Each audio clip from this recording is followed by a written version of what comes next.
My husband's words still echo in my head. The way he whispered to his mother when he thought I was asleep, "She won't be a problem for much longer." I lay there frozen, my heart pounding so loudly. I was sure they would hear it through the walls. They had underestimated me, as they always did, treating me like some naive girl who would smile and nod while they plotted. What they didn't know was that I had already started keeping notes, screenshots, little pieces of evidence that would come together like puzzle pieces. For months, I had noticed the late-night phone calls, the way his mother suddenly had opinions about where I should go, who I should visit, what medications I should take. At first, I told myself I was being paranoid, but that night confirmed everything. They were planning something, and I had to find out what. I thought back to the early days of my marriage, when I was welcomed with polite smiles, but never real warmth. My mother-in-law looked at me as if I were a temporary inconvenience, someone who had distracted her perfect son from his real life. Every holiday, she made sure to remind me of the women he had dated before me, women she thought were more suitable. I tolerated it, telling myself love was enough. But over time, the subtle hostility sharpened into something darker. The constant comments about my health, the suggestion that I see her specialist, the sudden pressure to sign papers I didn't fully understand. It all began to make sense now.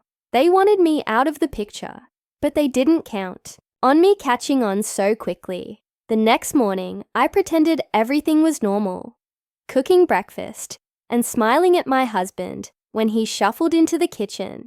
He kissed my cheek, acting like nothing was wrong, but I noticed how carefully he avoided my eyes.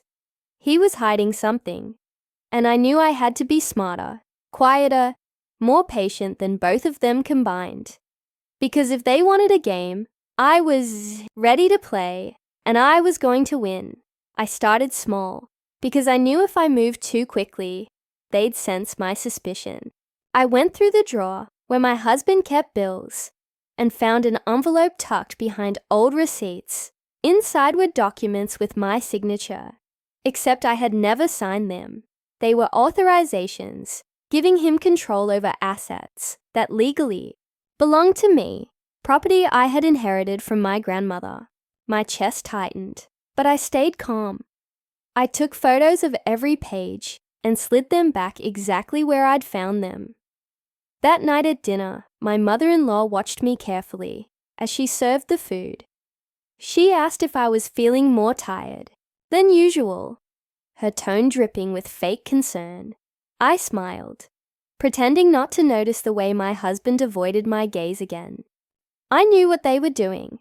They wanted to paint me as unstable, weak, unable to manage my own affairs. The plan was clear now: discredit me, strip me of everything I owned, and push me out of the marriage as if I had been the problem all along. What they didn't realize was that I had already reached out to a lawyer I trusted, one they didn't know about. I gave him the copies of the forged documents and explained everything. He didn't look surprised. He told me stories of families that schemed like this more often than I would imagine. "The key," he said, "is to let them believe you're blind. The more they think you're powerless, the more evidence they'll hand you." And so I did just that. I played the perfect wife, the obedient daughter-in-law, nodding along to every suggestion, agreeing to every outing, and pretending not to notice when their whispers grew bolder. Inside, though, I was cataloging everything, building a case strong enough to crush them when the time was right. The cracks in their performance began to widen. Once they believed I was fully under their control, my husband started leaving his phone unattended, and I noticed messages from his mother telling him, "We need her gone before the end of the year. Push her harder." Another one chilled me. "The doctor already has the prescription ready. Just make sure she takes it." My stomach turned as I realized how far they were willing to go. They didn't just want to erase me financially. They wanted me weakened, maybe even gone entirely. I copied every message onto a secure drive, one my husband didn't know existed. Every night, I would slip into the guest room, telling him I was reading late, and transfer screenshots, photos, and recordings. Meanwhile, my mother-in-law began to press harder on the specialist visits. She insisted she'd booked me an appointment for a checkup. And when I asked why, she smiled sweetly and said, "It's for your own good, dear. We're just worried about you." I declined politely, but I could see the irritation flash in her eyes. My husband chimed in, his voice sharp. "Don't be difficult. Mum knows best." I swallowed my anger and nodded. But inside, I was already 2 steps ahead. I told my lawyer everything, and he urged me to stay close, to gather more, to let them tighten the noose themselves. "If we move too soon," he warned, "they'll find a way to spin it against you. But if we let them act, the law will see the intent."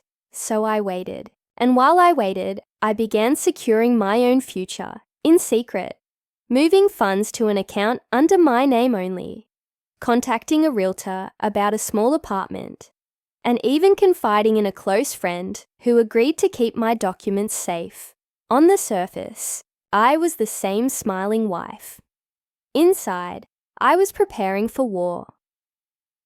The turning point came one Sunday evening when my mother-in-law invited us to dinner at her house. She served wine, pouring my glass first, and for the first time I noticed how insistent she was that I drink. She raised her eyebrows when I only sipped, asking, "Don't you trust me?" I smiled, setting the glass down casually, but my instincts screamed. Later, when she went to the kitchen, I excused myself and quietly emptied the rest of the wine into a plant by the door. Its leaves were already yellowing, brittle, like it had been poisoned before. That was when I knew, without a shadow of doubt, whatever she was slipping into my food or drink wasn't harmless. My husband drove us home that night, humming along to the radio, as if everything was perfectly normal.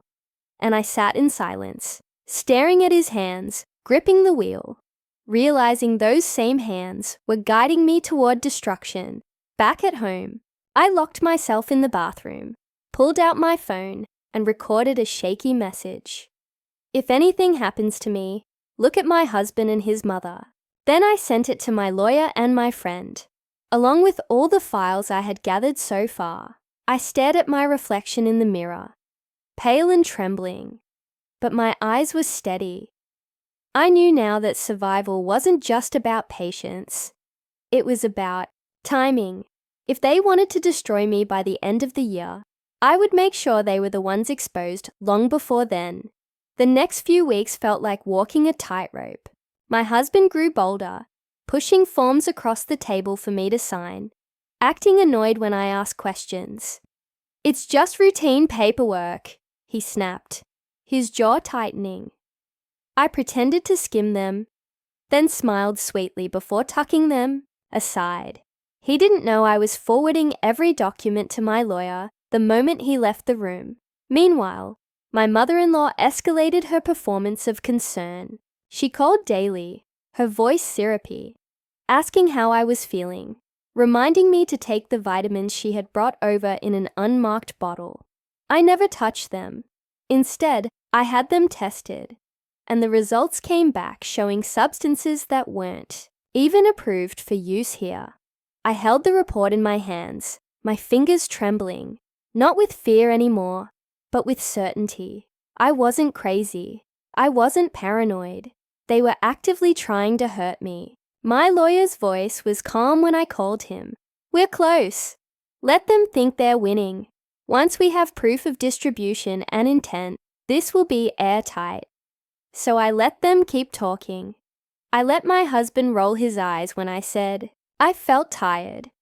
Let my mother-in-law fuss over me, like she was the only one who cared. But behind the mask, I was already lining up every piece of the puzzle. Dates, receipts, texts, test results. What they didn't realize was that every move, they made only tighten the case against them. I wasn't the weak one in this marriage anymore. I was the hunter, and they were the ones being trapped. One morning, as sunlight streamed through the kitchen window, my husband slid a folder across the table and said casually, "Sign these. Before work, it'll save us time later." His tone was too rehearsed, too smooth. I opened the folder, and among the pages, I saw one that jumped out immediately: transfer of ownership for my grandmother's property. Disguised as a routine financial update, my chest tightened, but I forced myself to laugh softly, tapping the paper. "You really expect me to understand all this legal talk before my coffee?" I teased, sliding it back to him. He smiled, though the tension in his jaw betrayed his frustration. That night, I sat in bed pretending to scroll through social media while he showered, and I forwarded images of every single page from that folder to my lawyer. Each forgery, each attempt at coercion, was now locked safely in digital storage. The next day, my mother-in-law showed up unannounced with a basket of baked goods. She insisted I try the muffins, watching too closely as I took a bite. I pretended to chew, but discreetly wrapped the rest in a napkin and later slipped it into a container for testing. I didn't need to wonder anymore. I wanted undeniable proof. And when the results returned a week later, confirming the presence of sedatives at levels high enough to impair judgment, I felt a strange calm settle over me. The mask I had worn for so long was no longer suffocating. It was a shield. Every smile, every nod, every polite thank you was another nail in the coffin of their plan. They thought they were cornering me. In reality, I was the one closing the trap. The deeper I dug, the more reckless they became. One evening, I overheard my husband on the phone in his office, his voice low but urgent. "She'll sign soon. Mom, relax. Once it's done, she won't have any control left." My pulse quickened, but I recorded every word through the door. Later that night, when he slipped into bed beside me, I forced myself to breathe evenly, pretending to sleep. He smelled of whiskey, and I wondered if the alcohol gave him courage to speak so freely about destroying me. Days later, my mother-in-law confronted me directly. We were sitting in her living room, the curtains drawn tight. Her voice sharp and impatient. "You need to stop questioning everything. Your husband knows what's best for you. He's protecting you from your own mistakes." I smiled faintly, hiding the recorder tucked into my pocket, capturing every word of her condescension, every veiled threat she thought sounded like advice. That night, I sent the file to my lawyer with the subject line, "More proof." By now, my case was more than just a collection of suspicions. It was a web of evidence so strong they couldn't escape it, and yet I waited, because I wanted to see how far they'd go, how blind their greed and malice would make them. The more rope I gave them, the tighter they wound it around their own necks, and I was ready, waiting for the perfect moment to pull. My husband began to grow impatient, his mask slipping more often. At breakfast, he slammed a pen onto the table and snapped, "Why do you always stall? Just sign it, it's nothing serious." I looked at him with wide, innocent eyes and said softly, "I just want to be careful, that's all." He scoffed and muttered something about me being ungrateful, storming out of the kitchen. My mother-in-law, however, played her part with greater subtlety. She invited me over under the pretense of helping her organize family photo albums. While I sifted through old pictures, she leaned in and whispered, "If you truly loved my son, you wouldn't make things so difficult for him." Her words were honeyed poison, meant to guilt me into obedience. I nodded quietly, all the while slipping my phone out to capture her tone, her phrasing. Later, when I replayed the recording, I heard the smug confidence in her voice, and it only hardened my resolve. My lawyer had begun drafting official complaints, urging me to be ready for the moment when we'd strike. But still, I let the game play out. The more pressure they applied, the more evidence they handed me. And every night, as I lay in bed, beside the man I once thought was my partner, I realized something chilling. He wasn't just complicit in his mother's scheme. He was the one orchestrating it. And that truth cut deeper than any of their betrayals combined. One evening, I returned home earlier than usual and found my husband and his mother in the kitchen, speaking in hushed voices. They froze when they saw me, but not before I heard her say, "She won't see it coming." My husband quickly changed the subject, pretending they were discussing bills. But I had already pulled out my phone and recorded those last words. I smiled as if nothing was wrong, kissed him on the cheek, and excused myself upstairs. In my room, I backed up the audio and labeled it carefully, another weapon for when the time came. That same week, a courier delivered an envelope to our house, addressed to me. Inside, I found more forged documents, this time a power of attorney, giving my husband full control over my financial and medical decisions. He had already filled in his own signature. My blood ran cold, but outwardly, I thanked him for taking care of things and tucked the papers away. He believed I was caving, but in reality, I had just secured the final piece of their conspiracy. My lawyer confirmed it.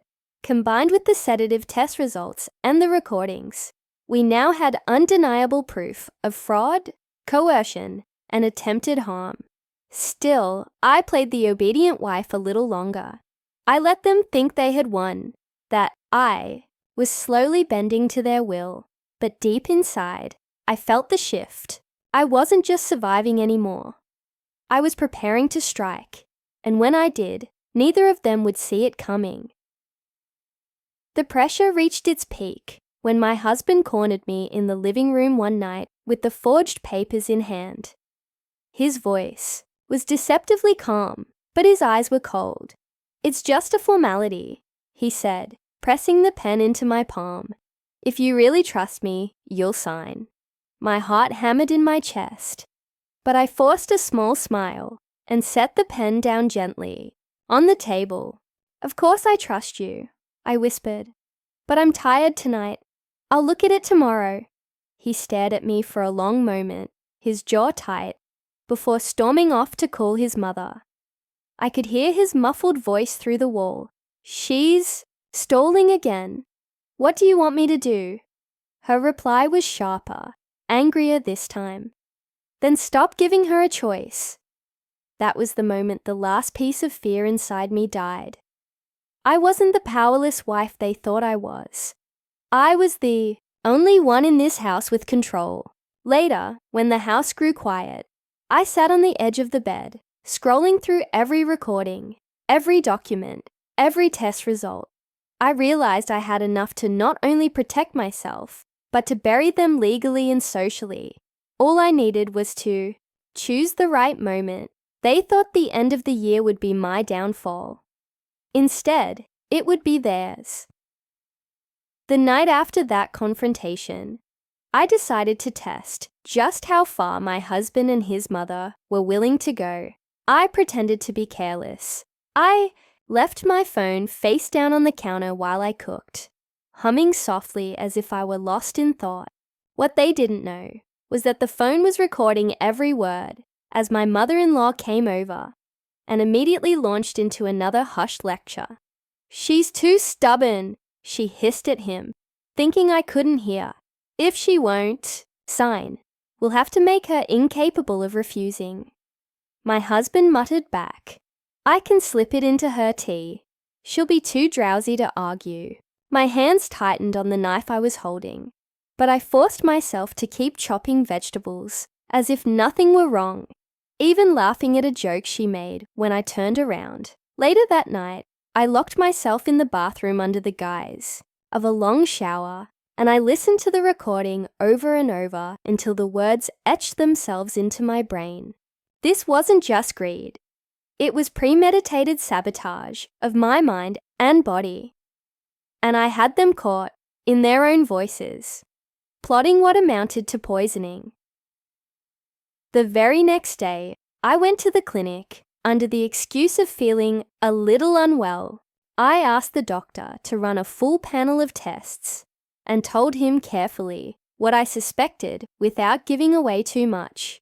He promised discretion, and when the results came back, traces of sedatives were indeed present in my system. My chest went tight, not with fear this time, but with validation. It wasn't paranoia, it was fact. I sent the report straight to my lawyer, who called me within the hour.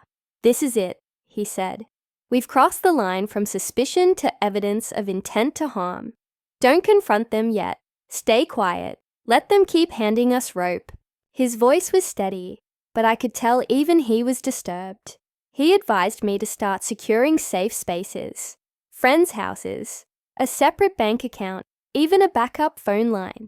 I did all of it, moving like a ghost through my own life, smiling at my husband while secretly emptying drawers, scanning files, copying receipts. One evening, when my husband fell asleep on the couch with his phone slipping from his hand, I scrolled through his messages quickly. There, buried among texts with his mother, was an email draft addressed to a realtor. He was arranging the sale of my grandmother's property before I had even agreed to transfer ownership. He attached forged documents with my signature already filled in. My stomach turned, but I copied everything and returned the phone to his chest just as he stirred. He blinked awake and smiled at me, saying, "You're still up. Come to bed." I forced a soft laugh, pretending to yawn. Inside, I was trembling, not with panic anymore, but with a strange sense of triumph. The net was closing around them, and they had no idea I was the one holding it. A week later, my mother-in-law invited me over again, this time insisting it was for a family dinner. I almost declined, but my lawyer's advice echoed in my mind. Let them believe they are winning. So I went, dressed neatly, smiling politely, as if nothing in the world was wrong. The moment I stepped into her house, I noticed the way she fussed over the table. Only one wine glass, set right in front of my chair. She poured generously, urging me to drink, her eyes locked on mine. "You need to relax, dear," she cooed. "It'll help you think clearly." My husband sat across from me, watching silently, his expression tight, like a man waiting for a deal to close. I lifted the glass, swirled it, then set it down without taking more than a small sip. I laughed lightly, saying I'd eaten too much earlier, pretending to be apologetic. But under the table, I had slipped a small vial into my purse. The moment I excused myself to the bathroom, I carefully poured some of the wine into it. By the end of the evening, they believed they had pressured me enough to comply. My husband even leaned over as we left, whispering in my ear, "See, you're learning to cooperate." The next day, I delivered that vial straight to the lab that had already tested the muffins. When the results came back, the report confirmed my worst suspicion. The wine was laced with a sedative strong enough to impair memory and judgment. I felt a rush of cold clarity wash over me. They weren't just trying to wear me down. They were attempting to drug me into signing away my life. I sent the report to my lawyer, who finally told me, "We're ready, but don't say a word yet.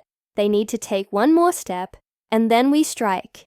So I played my role again, pretending to be the obedient wife and grateful daughter-in-law, nodding, smiling, letting them believe their plan was flawless.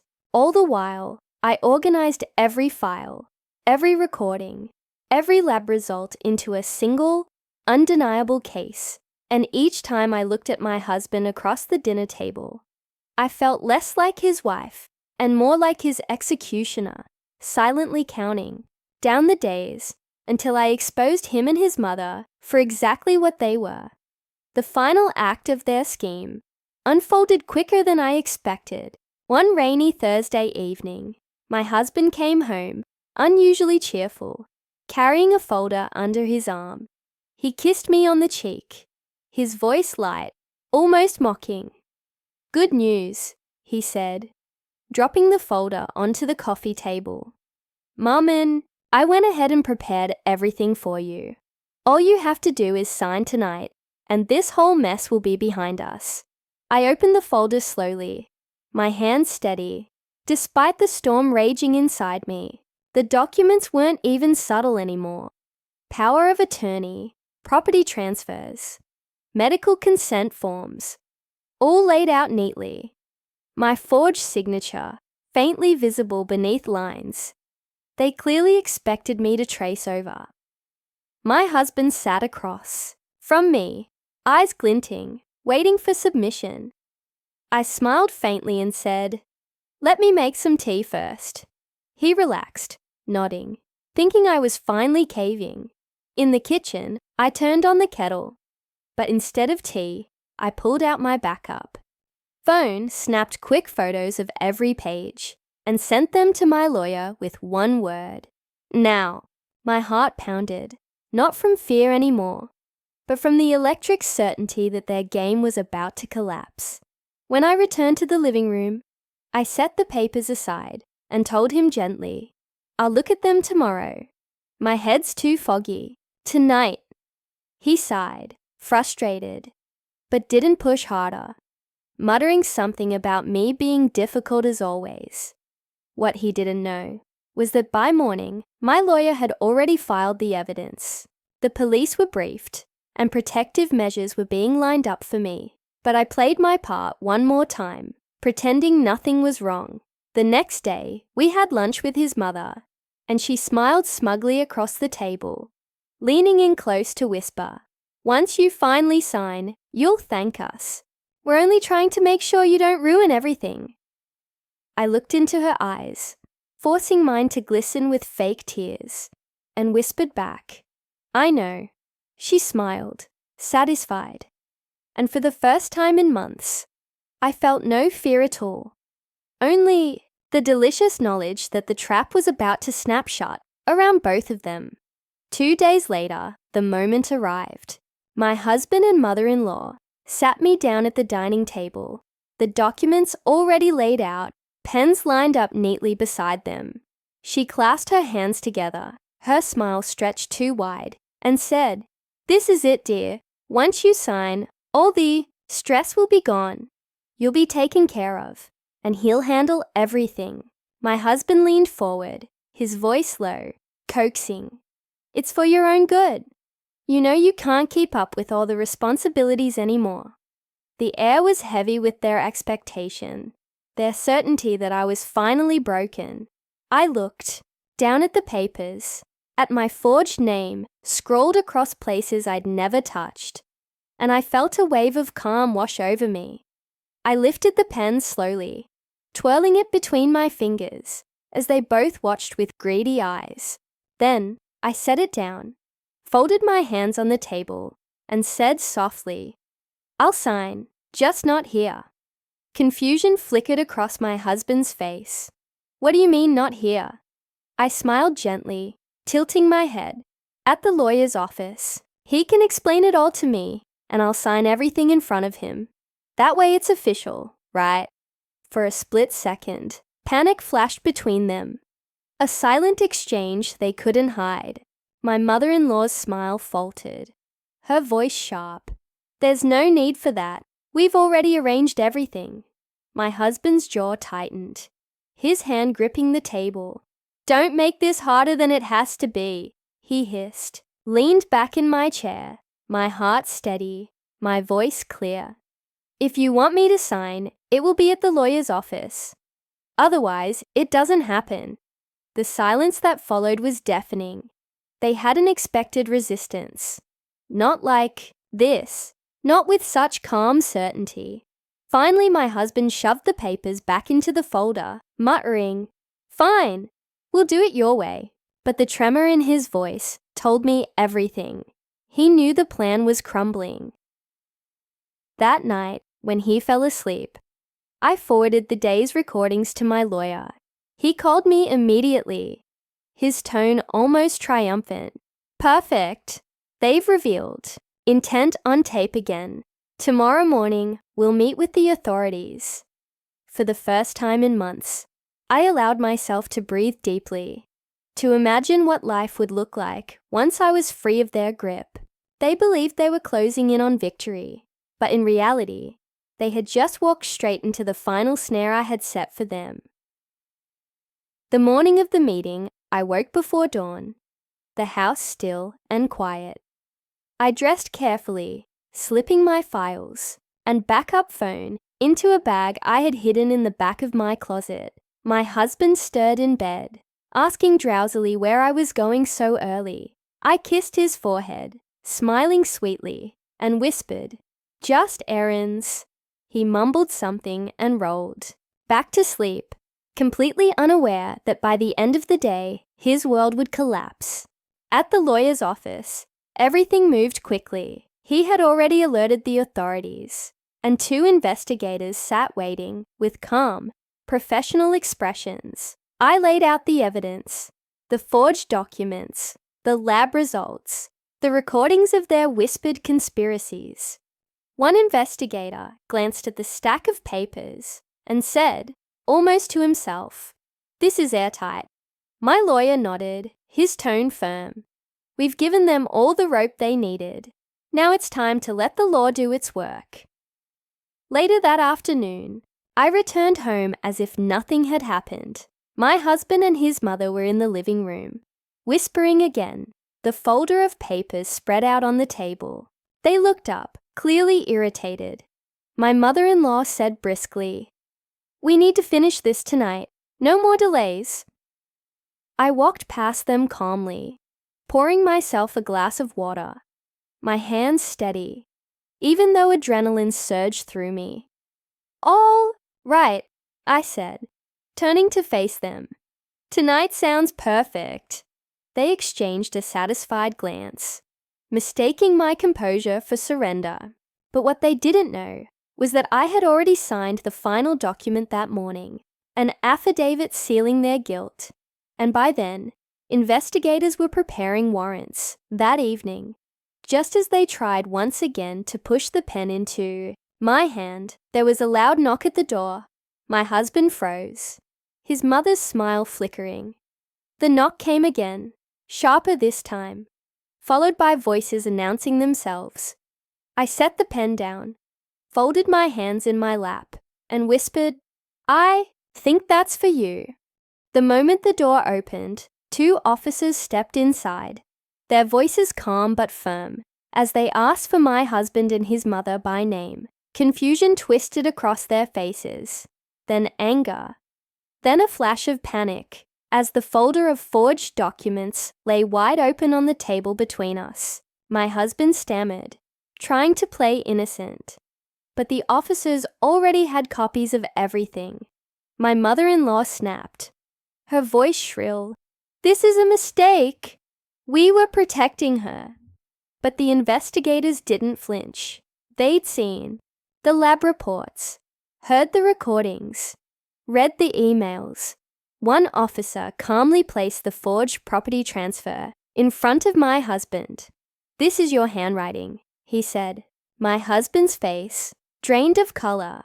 I sat silently on the couch, my hands folded neatly in my lap, while the 2 people who had spent months plotting against me now scrambled like cornered animals. My husband turned to me, his eyes wild, and hissed, "You did this?" I met his gaze steadily, my voice low but clear. "No, you did this to yourself."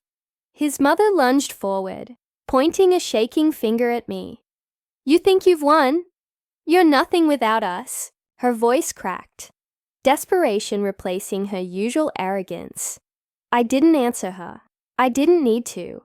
The officers stepped in, their presence heavy, separating them from me as they explained the charges they would be facing.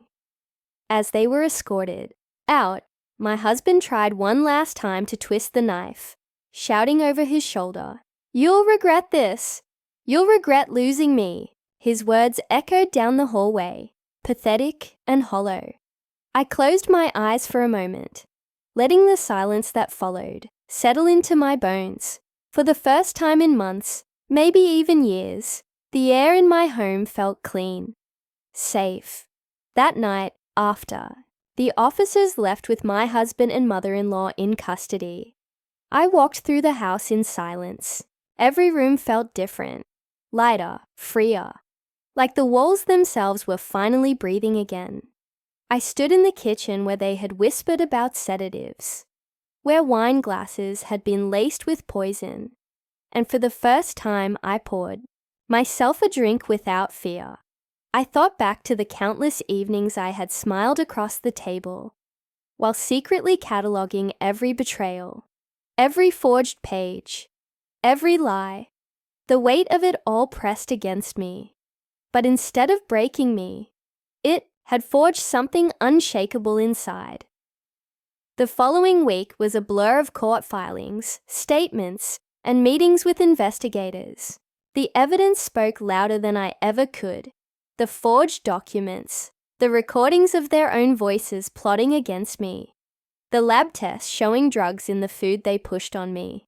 Piece by piece, their perfect facade crumbled. My husband's confident smirk vanished the first time he saw the judge hold up the sedative report.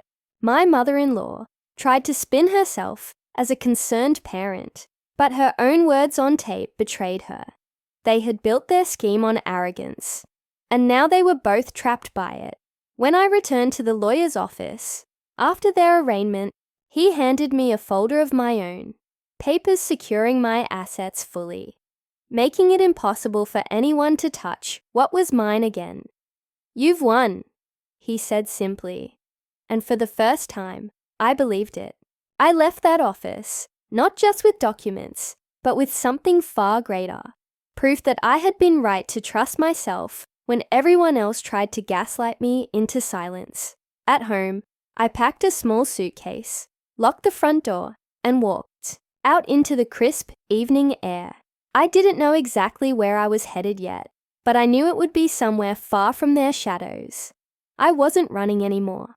I was free, and freedom, I realized, was the sweetest revenge of all. In the weeks that followed, the silence in my home became my companion. No more late-night whispers. No more eyes watching my every move. No more poisoned kindness served on porcelain plates. At first, I didn't know what to do with the quiet. I would sit at the dining table, staring at the spot where my husband once pushed forged papers toward me, or walk past the couch where his mother lectured me about being grateful. But slowly, that silence transformed into peace. The legal proceedings moved forward like clockwork. My lawyer kept me updated, his voice steady and reassuring. The district attorney was building a strong case, citing fraud, coercion, and attempted harm. My husband tried to cut a deal by shifting blame onto his mother, but the recording showed his voice, his words, his intent. His mother, in turn, insisted she had only wanted to protect the family, but every poisoned muffin, every spiked glass of wine, every manipulative call painted her as the architect of the scheme. Watching them turn on each other was almost surreal. It was the final proof of what I had known all along. Their loyalty was to power, not to one another. I remember sitting in the courtroom during one of the preliminary hearings, their lawyers fumbling with excuses. My husband caught my eye once, searching for weakness, for hesitation, for any sign of the woman who once loved him enough to forgive his arrogance. But she was gone. I held his gaze without flinching until he looked away, his shoulders slumping. It wasn't hatred I felt anymore. It was a kind of pity. Pity for two people who had built their lives on control and manipulation, only to be undone by their own greed. Outside the courtroom, women approached me quietly. Some were strangers, others acquaintances I hadn't spoken to in years. They whispered words of encouragement, sharing fragments of their own stories. Husbands who controlled money, mothers-in-law who meddled until marriages broke, families who hid cruelty behind closed doors. I realized I wasn't alone. My story wasn't just mine. It was a reflection of a pattern too many women had lived through in silence. And in that realization, I found strength. When the verdict finally came, it felt almost anticlimactic. Guilty on multiple counts, sentences that would strip them of the freedom they once tried to strip from me. The gavel fell, and with it, the last thread of fear that bound me to them. I walked out of that courthouse into the bright sunlight, lifting my face to the sky, and breathed deeply. For the first time in years, the air tasted clean. I moved soon after to a small apartment with wide windows that let in the morning sun. I filled it with plants, their green leaves thriving in the light, a quiet rebellion against the yellowed, poisoned one I had once seen in my mother-in-law's house. I worked, I healed. I learned to trust my own rhythm again. There were nights when memories crept back, his voice hissing in the dark, her eyes watching me across the table. But instead of shaking, I wrote them down. Every word, every memory became part of a story that I owned, not them.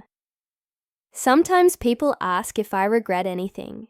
If I regret the years I spent with him, the patience I gave his mother, the love I poured into a family that only saw me as disposable. And the truth is, no, I don't regret it. Because surviving them taught me something I never would have learned otherwise. That I am stronger, sharper, and braver than they ever imagined. They thought I was the weak link. They thought I could be erased quietly, but instead, I became the one who exposed them, who ended their reign of manipulation. So now, when I think back to those words I overheard, she won't be a problem for much longer. I almost laugh, because they were right in one way. I'm not their problem anymore. I'm free. And in that freedom, in choosing myself over their control, I found the sweetest revenge.